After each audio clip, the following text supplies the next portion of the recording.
to Tough Talks with Damon, back in Brooklyn with the amazing leader, activist, educator, inspiration, Rod McCoy Jr. Oh, you mean me? Oh, I mean you. Because I was starting to look around to see who are you. That is you. I was letting a little water out. That is you. That is you. I'm so glad you're back.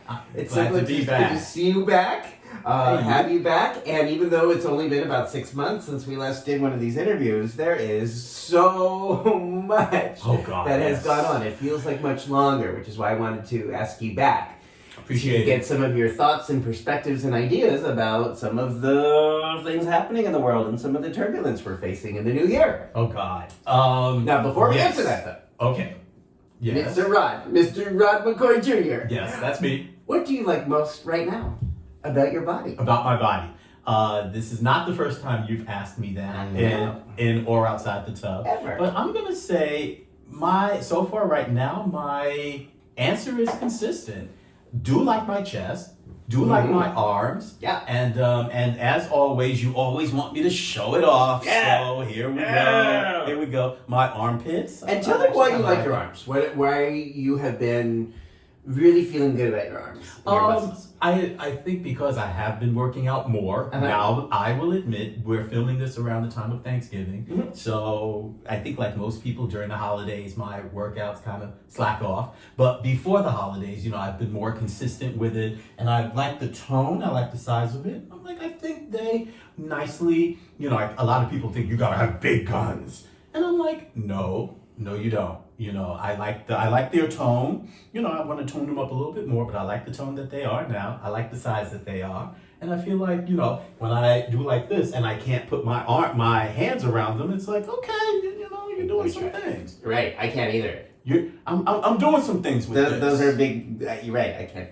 Right, exactly. Yeah, those are big guns. And I think, like when I put on my t-shirts, my tank tops, and I'm like, I kind of like the way they fill out. And the song, I've talked about 8 arms to hold you. Oh yeah. Yeah, so I feel like my arms can do just that. I don't have 8 of them, but at least two of the 2 of them do the job. Yes. And I like the way my chest looks. And, yes. Now is that the one with the octopus? Yes. Oh. Okay. Yes. I want to put so I hadn't seen this classic video until you showed it to me. So I put it down because it's definitely a treat for those who are liking 80s camp classics. I was going to say, us 80s and babies. octopus. Right, exactly. It's just a wonderful thing. It is.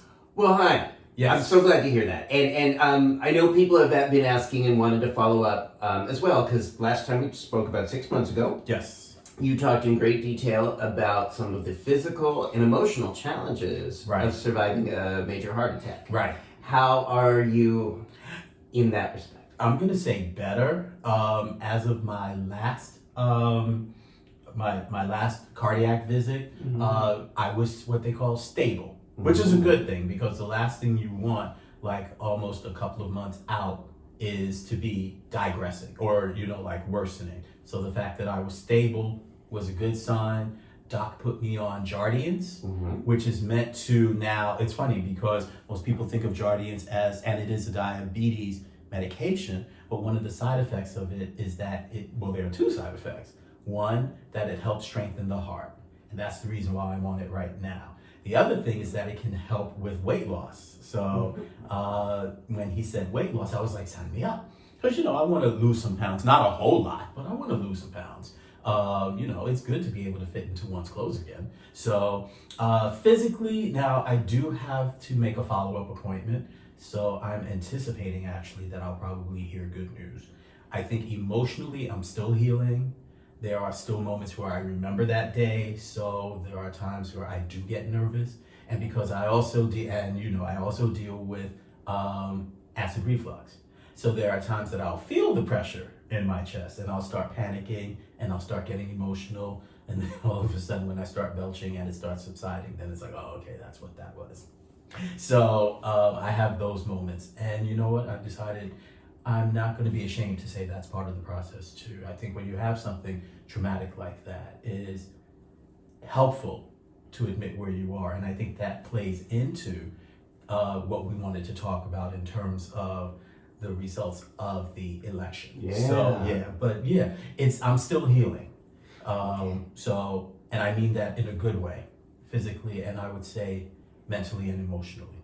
and that's where I'm at. Okay. Yeah. We passed the 1 year mark in October. Yes, we since the heart attack that we talked about. Right. Did that make any difference in your mind, in your anxiety to sort of, was that a milestone at all to say, okay, I've gone 1 year now without any additional cardiac complications? Or did that not even matter? I think because there were other things that were going on, including gearing up for the election. I did think about it. I think for me, because it was the second one, there was some comfort in it, but I think where I'm at more is just being mindful, more about taking care of myself, taking care of my heart. I think because now I have 2 stents, I'm even more, I'll say, aware. 2 stents in my heart, yes. Because I have 2 stents, Yeah. I'm more aware, more cautious. I don't think, and I'll be honest, I don't think I allowed myself to have celebration. It may be a while before I do, and I'm just going to be honest about it. Is there a place in your mind that you think, okay, when I get to this point, I will be able to celebrate and not be so worried? I think for me right now, because I am changing insurances, so I'm waiting for my insurance to kick in, and once that does, and I hear where I'm at now, because I've been on the Jardians for a while, I have lost some weight, and I don't know if you can tell, I have kind of worked out trying to like improve how I look and stuff like that. Nothing to improve in my point of view. Of course you would say that, and I appreciate that, babe. I really do. So, but having said that, I think for me, doing another cardiac appointment will help kind of, because I'm curious. I'm not going to say I'm anxious so much as curious to see what the Jardians is doing. Okay. And I know that will definitely be helpful. So that's to be continued, because we're still going to have you come back and I'd like to talk about this. Right. So now let's debrief a little bit. Okay. Because I know that the election of 2024, right, which at the time we're filming this was just about 4 weeks ago. Right. God, was it only just about 4 weeks? Not even that much. Right. That's why I said just about. Just about. Okay. So let's talk about, first of all, what did the Kamala Harris election mean to you? First of all, not since the Obama campaign has there been a campaign that really filled me with joy and hope. And I am convinced that a significant, and when I say significant, as of today, when this is being filmed, when the count is said and done, I honestly do believe that that this will be closer. Then she may not, we may not be able to say she won the popular vote, but we're going to say it was much closer than we thought it would be. And I think that, to have that hope, on the one hand, to have the hope in a joyful and a competent, and I'm going to say, for comparison purposes, a just administration. I had never seen or felt, and to be on the cusp of history was just an amazing time, from the time that she was announced as stepping up for her campaign to the night of the election. As much as there was fear and trepidation, there was joy and hope. And there's nothing like seeing joy and hope for me and in the faces of people around me. That was just so amazing. So to see her lose, and also, let me back up a second. The idea that finally the ultimate glass ceiling, as a Black woman, as a woman of color, would have been broken. There are other countries in this world where there have been women presidents, women prime ministers, and that America likes to say we are the greatest nation in the world, and yet we still can't seem to wrap our minds around the idea of a woman in charge. That, I think, is also why some of the communities that would have benefited the most from her election, why we see some Palestinian and Arab Americans and some Latino Americans not voting for her. Why? Because I believe the idea, and not just those communities, I mean, even the small amount of Black men who did not vote for her, even the white women who did not vote for her, even the 8% of the Black women who didn't vote for her. I believe the idea of a woman can't lead, should not lead, would be a far less capable person to lead. I think that is still firmly entrenched in our society, in our mindset, much to our detriment, that we did not learn the lesson from the first Trump administration, that we let our sexism and misogyny, and I'm going to say misogynoir, for people who don't know what that term means, that is a type of misogyny and a hatred of women that is specifically reserved for Black women, when sexism and racism and that hatred kind of combine.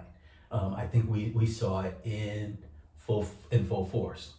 I think in addition to, and I'm going to speak to it, the voter suppression. There was voter suppression when you talk about the bomb threats that were called definitely into some of the precincts in Atlanta.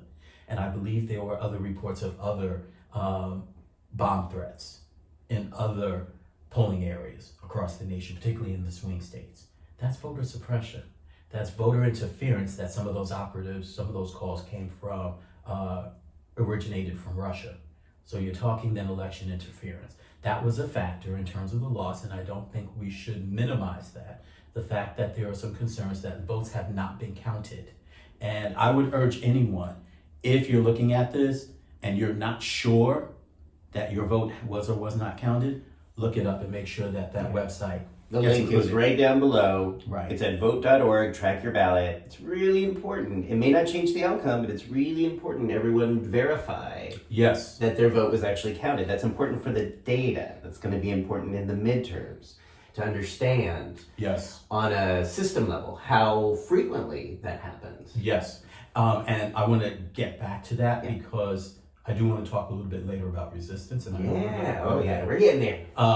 So one of the things that also, so in terms of what that did for me, in terms of the election loss, first of all, the idea that a competent and capable woman, a competent and capable sister, was still not taken seriously.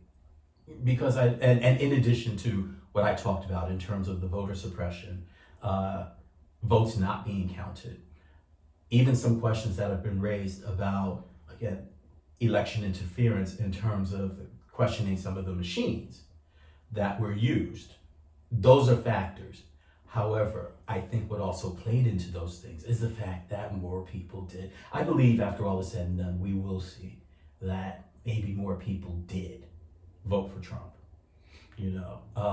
and that was very dismaying, because the idea that people would prefer an incompetent felon, rapist, and white supremacist, not just racist, white supremacist, with a horrible plan, a nightmarish plan, akin to Hitler's final solution in some ways, that a number of Americans would prefer that over a competent, capable Black woman who made it very clear that she had the interest of Americans in mind. And let me also say, it was never about the economy. Never about the economy. Because, first of all, the idea of the economy translating into cheaper eggs, really? Honey, with the tariffs that he has announced, that he has said from the beginning he wants to impose, ain't gonna be no cheap eggs anytime soon. And he was talking about the tariffs even throughout his campaign. So it wasn't about and economists who know the business was saying his economic plan was going to it's going to be devastating for the American economy, much more than Kamala Harris's. In fact, Kamala Harris's was going to benefit. So it was never about the economy. It was about racism. It was about sexism. It was about misogynoir. It was about saying, we don't want that Black woman to be in charge. That's what the vote was really about. And then how is that for you? For me, that is dismaying, that is devastating. The idea that a competent Black woman is still not qualified or still not taken seriously. Then again, an incompetent, twice impeached, convicted felon who is a white supremacist and a racist. But somehow in America, we can say this is a viable choice for president. The other thing is, because I read, or I'll put it this way, I did review Project 2025. I read the introduction. And I also zeroed in on the Department of Health and Human Services, because I said to myself, this is my area, public health. I want to know what the Trump administration has in mind. And let's just say, that the introduction starts off with dismissing discussions around race and racial identity, sexual identity, gender and gender identity, both. And they make that distinction, and that's very important. So this basically means that anyone who is woman identified specifically, or transgender and non-gender conforming, non-binary, anyone who is part of the LGBT, and I'm going to include T here too, LGBTQ community, anyone who is not white, anyone who is not male, is at risk for the things that are as part of this plan. And the things that you're concerned about are? Include, and again, I focused on Health and Human Services. So the things that are included are restricting a woman's right to reproductive care, to reproductive care that also includes abortion. The thing that troubled me was the language that was being used around a woman's access to reproductive care, whether she had to go to another state or not. It was dismissed as abortion tourism. That is actual language that is used in Project 2025. The elimination of the Affordable Care Act, and this was what was so dumb to me. People who voted for Trump on the basis of eliminating Obamacare didn't realize, and I found this out watching comments on Twitter, they didn't realize Obamacare and the Affordable Care Act were one and the same. We want to get rid of Obamacare, but wait a minute, why are you trying to touch the Affordable Care Act? Because dum-dum, that's the same thing. So the insurance that you currently have and that I currently have as a small business owner, as a minority-owned business, now that I'm starting my own consulting business as an independent consultant, the insurance that I now have is threatened to be eliminated. They want to replace it with direct billing of doctors, of physicians, of providers to their clients. And I want people to think about, well, if I really look at how much doctors provide, I'm not going to be able to afford it. They want to replace it with direct billing. Very few of us can afford that, especially Trump's base. Can't afford that. When we talk about the elimination of reproductive care, definitely we're talking about the elimination of funding for condoms, for any kind of contraceptive that does not allow for women or men, for that matter, to procreate. And there's a heavy emphasis on heterosexual marriages with children. So there are plans to fund programs that push that. And what does that translate into? So for those of us who enjoy PrEP, who enjoy DoxyPep as prevention against HIV and other STIs, because it does not promote a heterosexual family norm, we face elimination. We face having that gotten rid of. There are other things that I did write down for a conference that I spoke at a month before the election that is not coming to mind. Transgender care, gender affirming care is out the window. Surveillance that is used to track incidents will definitely now be used to track incidents, of STI and STIs in communities, in the nation, will now be used to also access women's medical records. This is all in Project 2025. I'm not making this up. Yeah. So you're saying the tracking and the data collection that comes from, that's typical with STI rates in any given county at any given time, will also be tied to women's medical records. Yes. Yeah. And to see who is accessing abortion, who is accessing, medical care along those lines. It is scary. It is really scary. And for the most part, who is actually impacted by these changes? Like I said earlier, well, two things. If we're looking at everything, we're looking at definitely transgender individuals. We're looking at you and me as same gender loving men. We're looking at lower income economic individuals, which include the majority, ironically, of Trump's base. People of color are going to be, not just economically, but when we look for culturally competent and sensitive care, well, because race is one of those issues that will not be allowed to be taken into account, we can forget that as well. So there are a lot of people, except basically anyone who is not white, cisgender male, heterosexual, purely 100% heterosexual, heterosexually married with a family, Christian, and in the upper economic status, everyone else really stands to be impacted negatively by this. Yeah. So the fact that there were people who consistently voted against their own interest.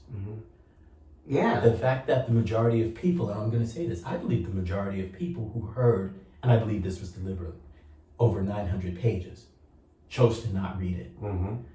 That was a huge Project mistake. 2025. Exactly. Yeah. And that was a huge mistake. Yeah. And what it did for me was it was very debilitating. It was very scary.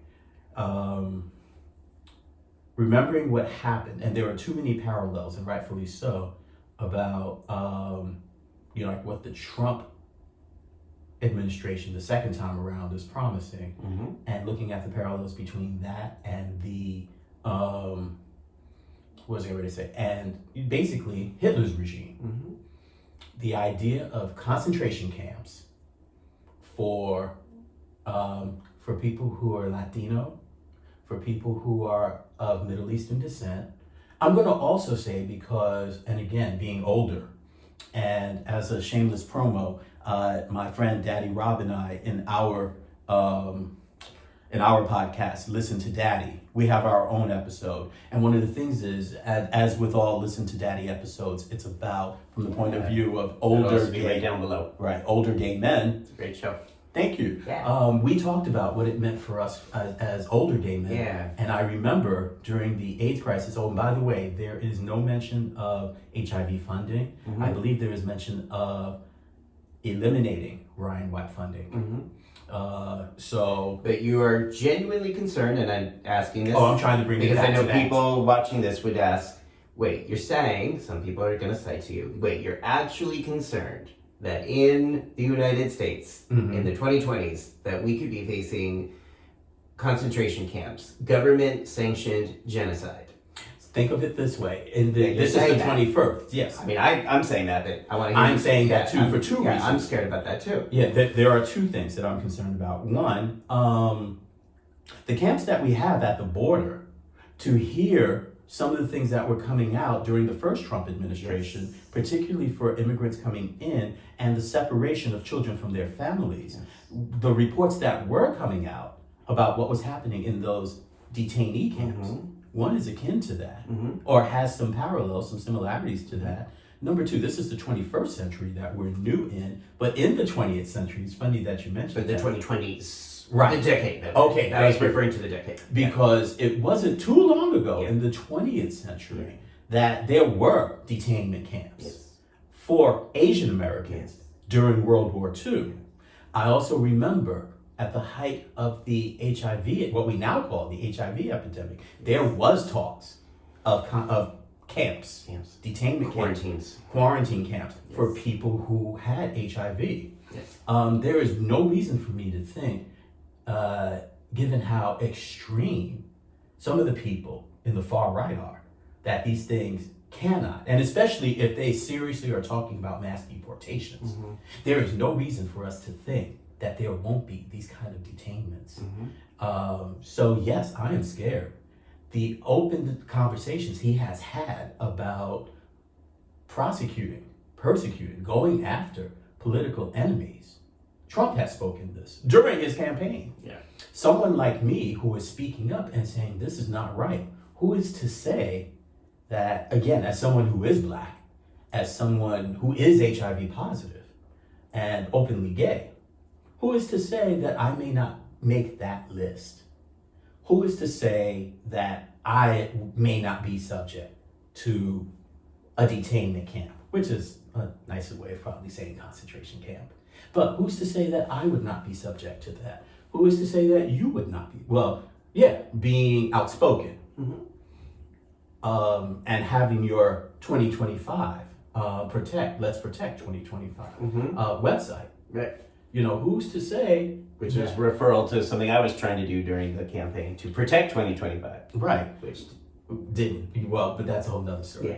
But who's to say that we won't be targets ourselves? Yeah. And I'm going to say the 2 years because hopefully, Lord willing, if our structure and our system currently is not totally dismantled, we do have the midterms to look to. That's, again, I want to talk about resistance later. But in the next, at least the next 2 years, there are a lot of things we have to look at and look about and be concerned about. Even if my fears for myself don't come to pass immediately, I have friends who are Latino, who are first generation immigrants, who are working on their citizenship, who even look Latino and have Latino or Latino sounding last names, but who are not Latino, who are very much concerned about what's going to happen to me in the new year. Wait, you, Rod, or me, the person with a Latino? Me, Rod, who have Latino friends, or friends who look Latino, who are very much concerned. And I think for me, it is not just about saying, oh, I dodged a bullet, but people very close to me may not, and I am concerned. My transgender friends and colleagues, I am very concerned. You know, it is not just about me and my fears. It is about people all around me. Yeah. And when we had conversations about whether or not we would leave the country, I think for us, that was a resounding no. Your thing was, you're a fighter, and this is your home. And my thing is, this is my home, you know, and that if I were to leave, what would happen to members of my family who don't have that luxury themselves? You know, and where would that leave me in terms of them? Yeah. So, I think the idea of leaving, part of me wants to respect people's needs to do what they need to do to protect themselves. But I'm also going to say, and I know I'm going to ruffle some feathers, and since this is the tub and I'm familiar with it, I don't give a shit. We can't have people act and react in fear. We need as many people who are willing to resist and who can and need to resist. Yeah, so let's talk about that now. Okay. Let's talk about resistance. Yeah. What that means. Okay, so I did not prepare this for this tub. Good. But I go back to... I want you to say the unprepared answer. Right, so, but there is a post on, I believe that I posted on either the 6th or the 7th to Facebook that basically talked about my anger and my fear, which I think even speaking it is an act of resistance. Because I think in the name of seeming strong, we want to say, oh, I'm fine, I'm okay. I'm not okay. This is not right. And ironically, and I am scared. And even if I'm less scared and more worried and concerned, that I think is also an act of resistance. Because what we're saying is, what is about to happen, what is happening even now, this is not okay. This is not right. People will get hurt. And I, for one, myself and others will be hurt. And therefore we need to be heard. I think admitting that is a form of resistance, necessary resistance, because what that says is this is not acceptable and it is impacting us. What was also key in what I posted was saying everything that I had planned to do under a Harris administration that I wanted for my life and I still want, I will still continue to work toward and fight for. Because I think one of the things that the opposition, in and supporting the incoming administration want people like you and me to do is basically roll over and die.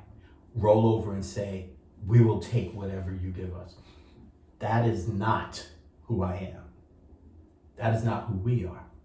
And I think being older, I had to realize, you know what, this ain't nothing new. This is nothing new. Even in recent memory, not just the first Trump administration, but also the Reagan years.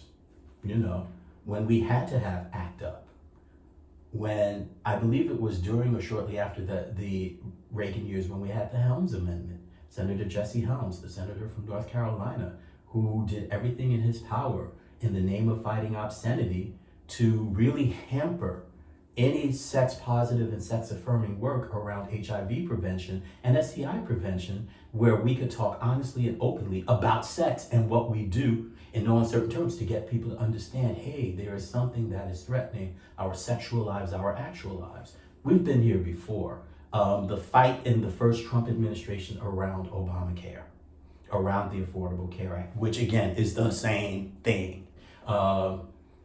We've been here before. And I realize maybe things have ratcheted up a notch. There are people who don't know what it's like to not have access to affordable health care, to have access to reproductive rights. Who don't know what it's like to grow up without that, who now are experiencing that. And for those of us who say we care about ourselves, we care about our communities, we care about our children, whether they're our sons and daughters, our nieces and nephews, our grandchildren, our cousins, kids in the neighborhood. Basically, there is a lot for us to fight for and to fight about. And this is my thing.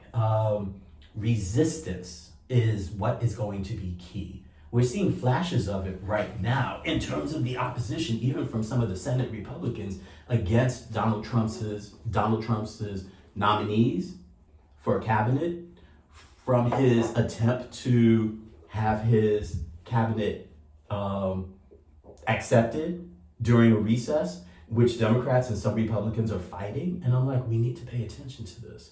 There is some resistance already happening. We need to keep up with resistance. We need to speak up, even where there is risk. We also have to keep hope.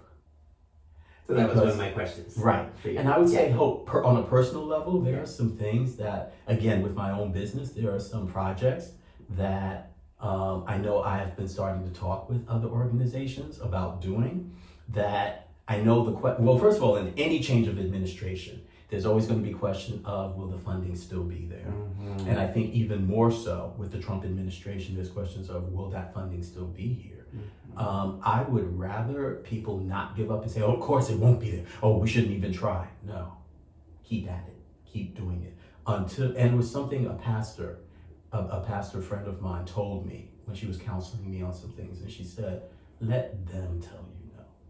Let them tell you no. Let them tell you no. Meaning, do not assume that the answer will be no, and engaging in self-sabotage, which was something in a part of my life I was very good at. And when she said, let them tell you no, because sometimes the answer will be no and you'll be prepared for it, but sometimes the answer will be yes. And that will be an opportunity for you to walk through that door, or no, but here's something else, mm-hmm. and be ready to walk through that door. But I think more importantly, making sure that we take care of ourselves that during this period. Meaning what? Meaning for me, admitting that I need help, meaning that I am scared. So this means talking to people, saying, hey, this is what I'm concerned about. What do you think?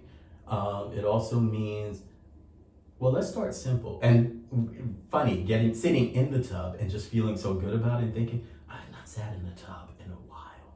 Just to soak, just to take care of me. Since the last time we were here. I think since the last time we were here. It's been a while since I've actually sat and soaked in a tub to take care of me.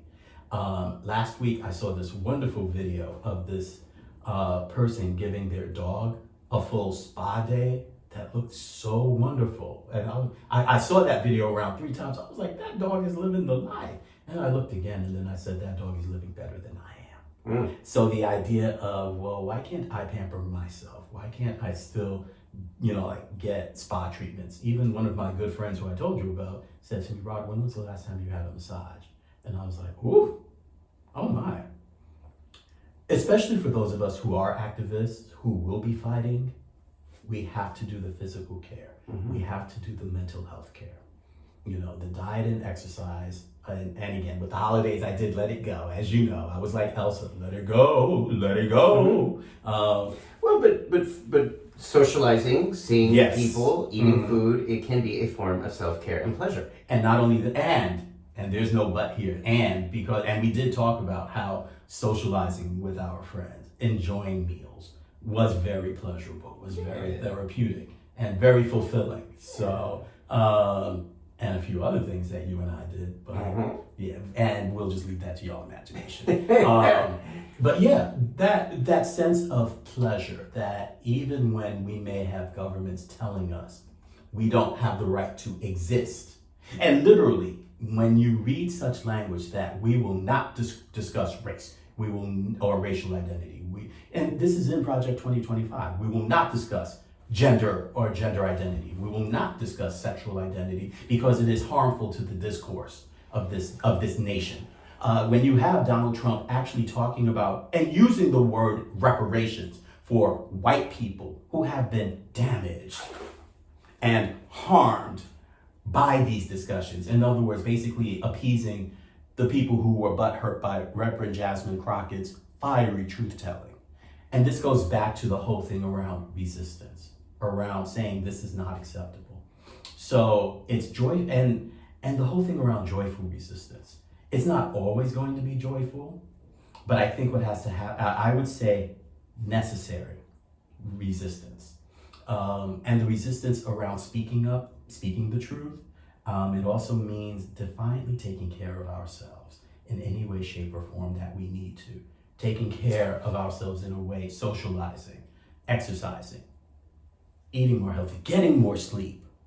For those of us who have access to mental health care, who have therapists or access to that, to use that, to socialize with friends, to rest, to still plan to travel, to still plan, in my case, to do my business, to still do what we had planned to do before Trump had gotten elected, to still, especially as marginalized people, which is the majority of people who will be impacted by a Trump administration. We still need to be and do. We still need to encourage people to read Project 2025 because we need to know. Or at least the cliff notes, at least the highlights. Right. Or just even the introduction. I didn't read the whole damn thing. No, but like I said, I read the introduction. Yeah. And I also read the Department of Health and Human Services section because I'm in public health. Yeah. And to me, that was enough. I was like, oh, this cannot happen. Yeah. But for those of us who didn't read it, you got to read it. Because you got to know what is waiting for the majority of us. Mm-hmm. Even those of you who think that ish don't apply to me, read it carefully. Read it carefully. It's not just an attack on people of different identities. It is also an attack on people who are of a certain socioeconomic status, which is the majority of people. Yeah. So, yeah. So let's go back to hope. Okay. That's something we talked about in this and other TED Talks. Yeah, get your glass. Get my glass. Get some glass. Hi, Alphaba. Oh, by the way, we saw Wicked. Yes. Oh, yeah. And how appropriate that Wicked would come out. Oh, my goodness. And how appropriate about. This story from the 1990s, which was really an allegory for what happened in the 1930s and 40s, is more relevant today as this movie is coming out. Right there. Than it even was when it was first written or first produced on Broadway. And what is powerful is that here you have this, and I'm going to say, because maybe it was a deliberate allegory, this woman of color, who speaks up and stands up against an unjust oppression that her white and some of her other people of color colleagues are hesitant to do. Mm-hmm. A woman who taps into her own power. Mm-hmm. And her power wasn't just the magic that was inside of her, which included her emotions and her rage. And it is very interesting, now that I'm thinking about it, you know, women in particular, people of color in particular are told, don't be so emotional. Mm. Don't be so emotional. Don't take this personally.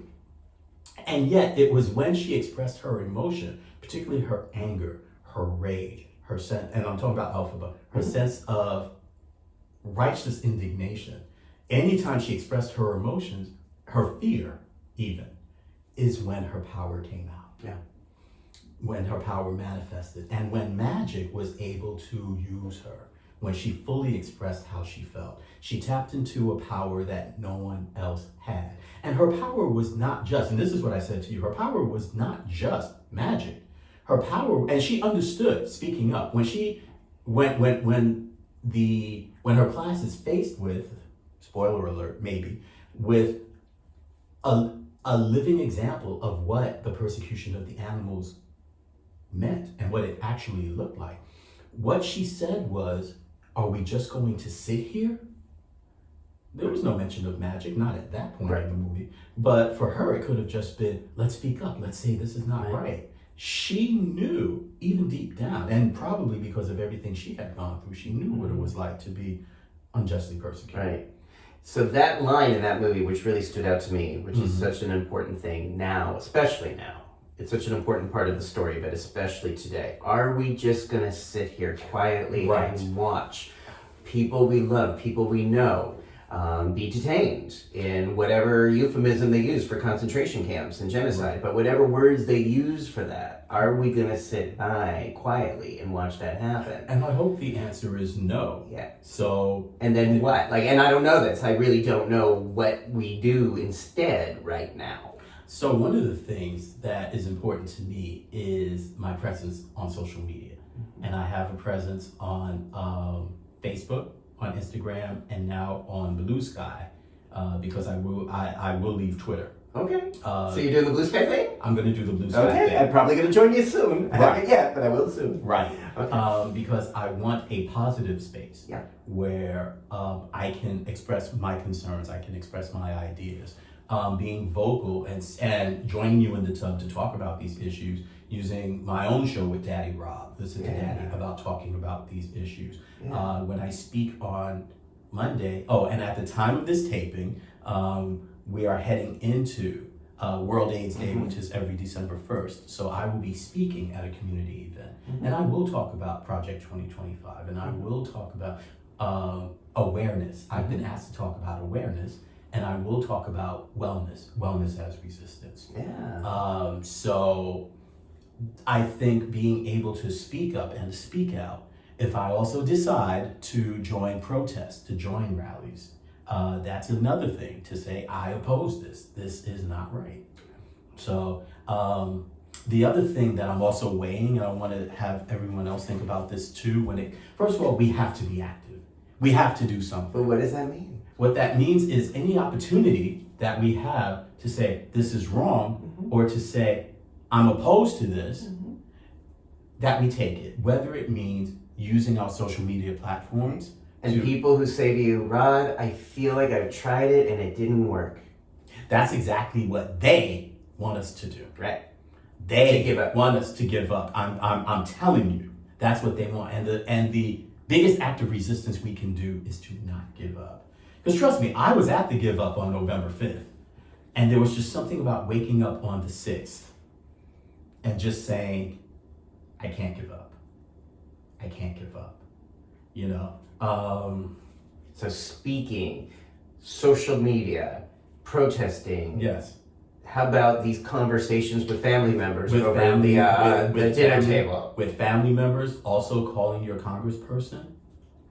Those are the things that I'm thinking of right now. Exactly, yes. Especially, by the way, official. Especially if you go to vote.org, track your ballot, and you have any reason to believe your ballot was not counted. Yes. There will be a phone number to call, and I'd also call your representative in Congress to let them know, hey, I am I'm a voter in your system, and my vote appears to have not been counted. That is so important for the data. Right. And I want to add something else too. It is also important to recognize that we may not want to do everything all the time. Mm-hmm.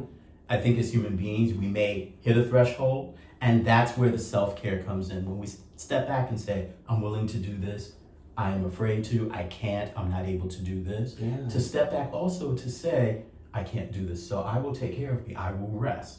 I will treat myself. I will exercise. I will sleep. I will get some sleep. I will go see Wicked. I will do the things that I want and need to do to take care of myself so I can resume the fight. This is going to be, and I'm an optimist at heart. So I'm going to say these are going to be a long 2 years. So, and again, you're saying 2 years instead of 4 years. And I'm getting ready to say this because of the midterms. Yeah. I'm just gonna say it. If the Democrats, or the party for the most part that believe in democracy, that believe in justice, that believe even in protest, because not every Democrat is for that, but at least the idea of having protest, of being able to say and engage your leaders. If the Democrats take back the Senate and take back the House. And I might add, as of today, if I'm correct, the House Republican lead is a slim, very slim. I think we're talking 4 or 5 seats. That is very slim. And definitely slimmer. Let me finish. So the whole idea of in 2 years, if we pay attention to what is going on to this country in 2 years, and saying that once we get past our own racism, our own misogyny, our own ignorance, and to say this is not right, we need better. When we recognize what in 2 years may be taken away from us, either has been or people are still trying to take away from us, then we say, if we still have this vote, we can use this vote to vote in people who are more in line with what we want for the quality of our lives. So if the Democrats were to take back the Senate and take back the House, those would guarantee the checks and balances that are needed to prevent the orange thing from his madness, from his craziness. Yeah. Trump and Vance, because I don't trust that one either. Mm-hmm. So let me put that out there too. And again, we're looking at the data, we're looking at the history. We're actually better positioned today than we were 20 years ago at this time. I said this in a different TED Talk. Because those balances in the House and the Senate are, the majority is slimmer today than it was in 2004. Exactly. When George W. won the presidential election by a huge victory, and Democrats lost seats in the House and the Senate by much larger margins than what we're looking at today. And then in 2006, exactly what you're describing took place. Democrats took back the House, took back the Senate, and then in 2008, this unknown person named Barack Obama really gave a lot of us a sense of hope and empowerment that some of us are still coasting on today. Right. And we can't and I would say we can't coast. We thought we could. Well, it started to me a source of oxygen that I still need. Because I was hopeful. I did take it personally in a way that I wasn't even expecting. Oh, I did. And I've been doing the self-care. I haven't been doing so many TED Talks. I've been running on very low wattage here for the last 4 weeks. It's coming back. Right. But, I've really been aware and respectful of my physical, cognitive, emotional limitations over this time. And I also want to say to you, not just because, you are my baby, but I really do admire, and I think give yourself some credit. You have not been doing as many TED Talks because you spent 9 days canvassing in some very critical areas in Pennsylvania. And I told people, and I even did a post on Facebook saying, you are my hero because you did something I know I could not have done. I was not willing to do. When I was invited to do a keynote speech at a progressive conference, that I could do using my social media platforms as spaces to really promote, like what we're talking about now. I did that using my own show to talk about it. That's what I could do. Yeah. The idea of knocking on people's doors, just like, and being honest, as a Black man especially, who very much is into knowing what are sundown towns and what are not. And for those of you who don't know, sundown towns are places in America where people of my race are advised to not be in past sundown, Otherwise, anything and anything, and I do mean in a negative way, can happen to me. So can you give a good example of where those towns are? They tend, okay, so even though we tend to think of sundown towns as probably in the South and the Midwest, there are also places in the Northeast as well, even in more progressive states that have areas that are more conservative, that you will find still to this day sundown towns. Yeah. So I was in parts of Luzerne County, and I definitely would not have felt safe with you being in some of these rural areas where there were huge ass Trump signs and almost everybody there was white. Right. And these were the areas I volunteered to go to have these conversations. But part of what I think we still have going for us in a hopeful way in terms of the resistance is just finding what area we want to infuse with energy. Right. I love knocking on doors. I love canvassing. But for some people, it's more about letter writing. It's more about social media. It's more about talking with family and friends. It's more about community, basing. There's so many ways. None are right or wrong. Right. So many ways we can all engage in the democratic, and I mean democratic with a democracy. Right. There's so many ways that we can engage in whatever way that feels right, that there's no better or worse about that. It takes a village, and it's going to take a really mighty village to turn this thing around in 2 years. Right. I am hopeful, because of the data, that that's going to be able to do that. Again, for the reasons I said, when we compare today to where we were 20 years ago after the 2004 election. I'm also hopeful because when we look at the data, the popular vote still hasn't been finished. And as the votes, there's still about 1% of the popular vote that's still being counted. It's not going to change the outcome, but what it is going to do is give us a better picture of what you Americans, you people in the United States actually voted yes to and no to.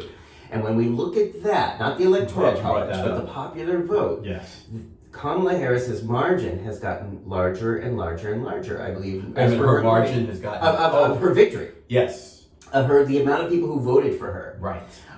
She didn't win the popular vote, but her loss is getting smaller and smaller and smaller. She's now at up to 48.33% of people who voted said yes to that message of humanity, of compassion, of sensitivity, of hope, of ascending and loving and connecting and joy. 48.33% of eligible voters who voted said yes to that. Who actually voted, because that's a whole other thing. Because a third, so this election is going to be so interesting, because again, it's not done, but it's looking like this is going to be the second highest turnout ever in terms of people who could vote. It's looking like it's about 65% of the population who could vote did vote. Typically in this country, in our lifetime, it's usually like 55%. Interesting. Or 58%. And so when we look at those higher numbers turning out, and many of whom saying yes to Kamala Harris and that message, I feel hopeful based on that. It didn't get us as far as we needed to go. Right. But I feel like, all right, so you and I are sitting here, and there's 74,300,000 people who agree with us in this country. And we still have to figure out why are a third of people not voting at all? Because, and in terms of the people who didn't vote, as far as I'm concerned, they were cowards. They were cowards. Like in general, or in this election specifically? Oh, in this election specifically. Yeah. They were cowards. They were cowards who didn't want to admit that, the people who didn't vote. I mean, like the 1/3 who that didn't sits vote. us out. Right. Each time. Because here's the thing. Understandably, they didn't want Trump. Yeah. I'm going to also say, I don't want to paint her as perfect, but I think Kamala Harris was much better. I think there were lies and mistruths that were said. People didn't want to let go of her record as I'm going to be honest, I had to let go of my resistance to her based on what I had heard about her record as a prosecutor, as Attorney General in California, that her prosecution rate around that she had unjustly jailed millions of black men in particular in California. I bought the hype until actually I did the research and found that she did not prosecute or convict any more people in her term as Attorney General than any of her colleagues. That was not the truth. The rhetoric around her sleeping her way to the top, around her disavowing and just basically going into her racial identity, which was never the truth. People being as petty as, her laugh is annoying. I'm like, we're really going there? No, that's Hillary Clinton's emails It's her laughter. Right. Right. That is right. The emails, but her emails. But her emails. But her laugh. So the whole thing is right. Like Trump's dance was much better. But all of this to say, all of these lies, all the that she was lock in step with Biden around Gaza, which was definitely not true, and even Bob Woodward came out to say no, not her. And yet people would have preferred to believe that and saying, well, since she is not the perfect candidate, I'm not going to vote, and therefore I'm not going to vote at all. And as far as I'm concerned, that was the cowardly way out. I don't care who hears this, who disagrees with me, who wants to fight me. I'm from motherfucking Brooklyn. Fight me. I'm up for it. Because here's the thing. We have a lot at stake in this in this election. We still do have a lot at stake. Even though the election is over, with what's coming in, we still have a lot at stake, and it's not good. This is why now, instead of voting, now we're talking resistance. And having said that, though, the joy that I do find in as the popular vote is still being counted and we're seeing Trump's margin of victory lessen and lessen, it blunts that whole message he and his cult tried to say about the Americans have given us a mandate to rule, that this is what they want. And as that lead lessens and as he falls below 50%, to recognize, no, it wasn't a mandate. It was not a mandate. If you won fairly and squarely, it was by the narrowest of margins. And that is something, as you said, and I'm going to echo, that I can take joy in, that I can take hope in, that I can say, well, as long as we are putting that message out there and as long as that is clear, I will continue to fight. I may not do everything, but at the same time, it's important that we do something. It's a run, not a sprint. Right. For all of us. We're playing the long game here. So like you said earlier, for you, for everyone watching this, for everyone who's involved, is to pace yourselves here. Right. I always feel like when we talk about activism and when we look back at the accomplishments of ACT UP in the 80s, we often put mental health way, way, way like baby in the corner and we say, well, that's later. We can deal with that later. It's really not important. It's not relevant. And we don't really need to think about our mental health while we're dealing with this other stuff. And I take issue with that. And let's be clear. We have to, when someone dismisses our concerns on anything as that's a later project, we have to pay attention who is saying that. Is someone saying it because it does not or they think it does not affect them? Is this someone who is so invested in who they are in this society that something different might challenge who or what they are? So for someone who says we don't need to focus on whatever topic right now, I would say look at who's saying it and seeing what their motivations would be. And again, that's a form of resistance to say, really? Do we really need to put this aside? Who are you saying that?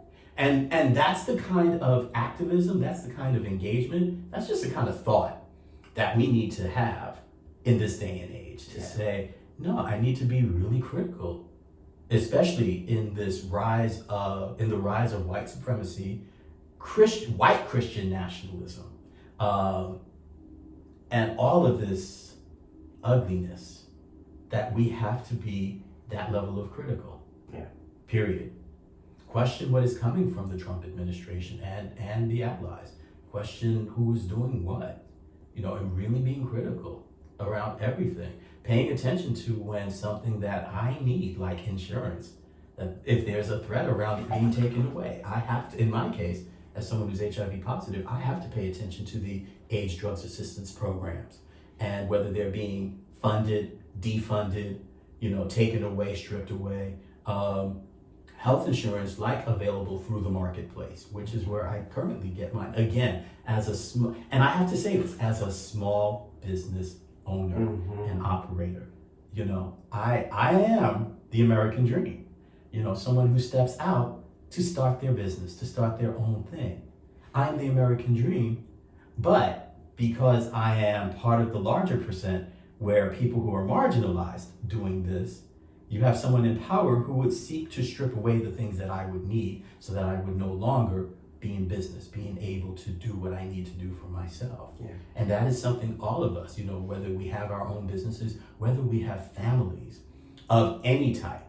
And we have to be careful of what's coming in, because the Trump administration is going to define family as the man and the woman who are married and have however many children. That is not just family. As far as I'm concerned, we are family. You're my partner. So if I can take care of you, that's going to be part of what I have in mind. Now, granted, we have our own insurances, but if anything, God forbid, should happen that I need to put you on mine, I need the ability to do that. And I'm going to, take some liberties here, but vice versa, I think I can speak for you to say vice versa. If that needed to be done, you would do that for me too. And we need to have government in place that understands and recognizes that. Yeah. Not all of us are heterosexual. Not all of us are heterosexual in taking care of aging parents or taking care of children. Right. Our sons and daughters. So these are the things that I'm hoping are resonating with people who would watch this. Right. Beautiful. Is there anything else that may, or even if you've already said it, that gives you a sense of hope and joy, or that you would encourage people to explore as far as hope and joy in this given moment we're in? I would watch carefully to see what and I can't believe I'm going to say this, but I'm going to say the Senate Republicans and the Democrats are doing to oppose all or as many of Trump's nominees for his cabinet as possible. Mm-hmm. That's going to be key. That's going to be critical. The idea of Pam Bondi, who is not as bad as Matt Gaetz, but who still would follow what Trump wants to do, who still is really not qualified.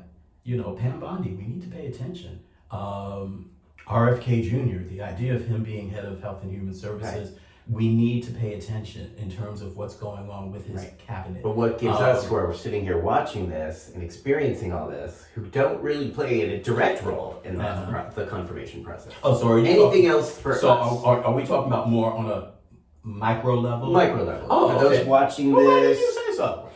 Micro level. I would say the resilience, the joy, anything you could offer. I would say. I agree with what you're saying. But put yourself first. In other words, two things. Put yourself first, especially if you are not white, heterosexual, male, Christian, making a certain amount of money. Put yourself first in terms of making sure that your needs are taken care of. Mm-hmm. Do not be afraid to speak to that when someone says don't take it personal. Don't be afraid to say, but it is personal. Yeah. When it comes to pursuing your dreams, whatever they are, do it anyway. When you feel the need, when we're stressed and we feel the need, okay, I need to take a day out for myself to recharge, do it. Don't be afraid of conversations. Don't also be afraid to distance yourself from people who, and I'm going to say this, who voted for Trump, who voted against your interests and are gleeful or comfortable in that. Some of us have made the decision to distance ourselves from people, even family members. Be okay with that. And I would say if this is what you need with distancing yourself. Oh yeah, to be okay with the need to have some space. Right, from people. Right. For some of us, it's deleting people from our social media contacts. Mm-hmm. It's not having contact with people as much as we can, keeping distance or taking them out of our lives. Yeah. Whatever you need to do to take care of yourself in this time. Yeah. Some of us can still engage, some of us cannot. Yeah. And whatever you feel you need to do, do it. Yeah. Do it. I agree. Taking care of yourself. And I'm not talking about being selfish, because I think also the need to speak up for other people on a micro level. If people want to talk bad against Latinos. And let me back up a bit, because there's going to be a bit of Schadenfreude going on. In other words, taking some joy in other people's pain. Or what we like to say now, taking joy in the FAFO, the fuck around and find out. That there's already some joy being taken, that people who voted for Trump are already seeing that the policies he has in place are going to hurt their own interests. And there are those of us, and I'm going to include myself, who have moments of, oh, you fucked around. Now you're going to find out. Or a phrase that's being used now more these days, that the leopards are going to eat your face. Yeah, in other words, you voted for the leopards, who you thought was going to eat somebody else's face, but you never dreamed that they would eat your face. Yeah, so there's a little bit of schadenfreude going on right now, enjoying other people's pain. That's what schadenfreude means, enjoying other people's pain. So there's a little bit of schadenfreude going on, and I would say allow yourself a little bit, but at the same time then, at some point we gotta stop with the schadenfreude and say, okay, now that you fucked around and found out, now what do we do to reverse the tide and the trend? What do we do to make sure that we can rectify this? Yeah, and my thing that I'm thinking is, how do we get back those 7 million people who said the popular vote, who said yes to Biden's message, but did not show up for Kamala Harris? Where did those 7 million go? How do we re-engage? And I don't have a clear answer. I think much smarter people are going to think about that. Right. I mean, but I do think there has to be, some of them went to Trump, some of them set the whole thing out. And I would say we have to figure this out. And some of it is, I mean, and you know, some of it is, I spoke to this earlier with the finger pointing. I'm disappointed in it because after all was said and done, I'm not really sure if there was more that Kamala Harris or the candidates could have done to really bring people over in 100 days. I don't think they're really, I think we did all that we could do. Do you think she would have done better if there had been more time? Nope. Not now. Yeah. Because I think this was real, and I think all of the pundits, including Nancy Pelosi, usually love her, but the whole idea of people pointing fingers at Merrick Garland, Biden himself, Kamala herself, Democrats, I think that is self-defeating. I think what this is, I've said it and I'll keep on saying it, is that this was this was really about the triumph of racism and misogynoir. So at a really deeper level, we really have to challenge people's notions of what it means to be women in leadership, which to me was no question because she was the only candidate that I know of in recent history who had experience in all three branches of government. Not even Barack Obama could say that. Not even any of the Bushes, not even Reagan, not even Clinton, either Clinton could say that. She had it. How much more qualified can you get? Appearances that she made appearances that Trump wouldn't have even made. She wanted a debate. After that first one, he was nowhere to be found. I don't want to debate. He is physically and mentally in decline. As far as I'm concerned, then the vote going where it did, there was nothing Kamala Harris and the Democrats could have done better in 100 days. Even if you want to blame Joe Biden, you know, the truth of the matter is, unfortunately, maybe he had to go through this to see that maybe he wasn't the person to beat Trump. Once upon a time, he would have been, and he was, again, the old white man model of leadership. In 2020, he had it. In 2024, he does not. They're really, so the finger pointing to me is useless. This was not about what one campaign did versus the other. It was, for the most part, and even with voter suppression and election interference, which I do believe still are factors that we need to explore and talk about and explore, that still, this was really about America for the most part, in terms of who voted for Trump and who did not vote, saying we don't want a woman, regardless of her race, as a leader. And that is a problem. So that goes much deeper than any campaign strategy. And I'm hoping in the next 2 years, people who, and I'm going to say this one more time, who fucked around and found out, who let their racism and their misogynoir, whether it was an unconscious bias or a deliberate bias, that it smacks them in the ass, smacks them in the head, smacks them in the pocketbook, and then they say, oh shit, we messed up. And black folks in particular will probably be sipping our wine. Oh, Jesus, okay. Oh, I can't drink that. Some foam got in it. Oh, okay. So we'll be drinking our wine, drinking our tea, watching Wicked, and be like, we warned you. And then after that moment of schadenfreude, being like, okay, now, because you fucked around and now you found out, we gotta do some work to reverse the course. And I firmly believe that. Beautiful. Okay. All right. People want to follow you, see what you're doing, see what you're talking about, see how you're thinking and feeling and processing the events as they unfold. How can they do that? Okay, so first you can find me on social media, Facebook, I am Daddy Rod, Daddie Rod. It'll be right down there. On Instagram, I am daddy.rod.now. That'll be right down there. On Blue Sky, for the regular account, nudge, nudge, wink, wink, it will be Rod McCoy 67. Okay, you can give me that link. Right, I can definitely give you. And also my own website, which I will be updating, is rodneymccoy.info. Beautiful. Yes. All right, so those links will be down below to follow Rod, to see how you're responding in real time to some of these things that are happening as they unfold in the years ahead. And there's one other thing. We are also your current cover boys, current as of this taping, for Positively Aware's pleasure issue. I'll link that too. Right, because, and I think some of the things we talk about around pleasure and sexual health will definitely be discussions that we will be having with this new administration, and also points of battle, I dare say. So I think pleasure as resistance. Exactly. That is my, so both of ours. Yeah. So please check out positivelyaware.com.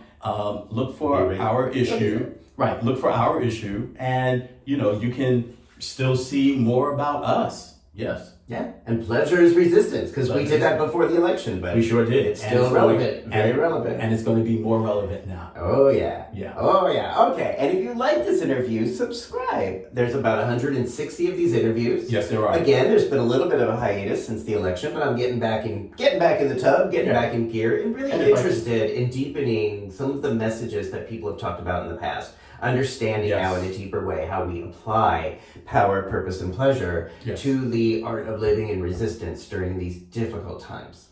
And I also want to add, similarly with my own podcast with Daddy Rob, Listen to Daddy, which you can find the episodes on YouTube.